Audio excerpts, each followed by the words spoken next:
મારું નામ જમુભાઈ મગનભાઈ પટેલ, રહેવાસી કાસલાકોટ, તાલુકો ઓલપાડ, જિલ્લો સુરત. કાસલાકોટ ગામે નાથ શક્તિ પહોવાની શરૂઆત મેં જ કરેલી અને દર વર્ષે મારું 120ની આજુબાજુ ભાત પાકે છે. આ વર્ષે બી મારું કપાઈ ગયું છે અને બીજું આ જે છે તે બાકી છે કાપવાનું.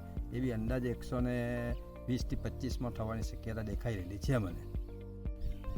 એ જે શક્તિપોવા ભાતની મેં અગાઉ વાત કરી, એ ભાતના તમે દાણા મારા હાથની અંદર જોઈ રહ્યા છે. આખી કંઠી જાય પૂરેપૂરી ભરાઈ જાય છે અને એની હાઈટ પણ માપની રહી છે. આ તમે તમારી સામે નજર જોઈ રહ્યા છો. એમાં ભાત કોઈ પણ જગ્યાએ પડેલું દેખાતું નથી. એટલે આ શક્તિપોવા ભાત બનાવવામાં આપણને કોઈ પ્રોબ્લેમ કે મુશ્કેલી જેવું દેખાતું નથી. એ બીજા બધા ભાતોની અંદર ફૂગ એટલે એમાં શું થાય કે કંઠી છે, જ્યાંથી કંઠી નીકળે એ કંઠી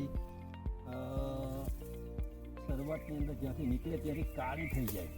જ્યારે આની અંદર તમે જોઈ શકો આમાં કાળી થયેલી નથી અને કાળી કંઠીની અંદર 50% દાણા સુકાઈ જતા છે, જ્યારે આ શક્તિપોહામાં આ વસ્તુ જોવા મળતું નથી.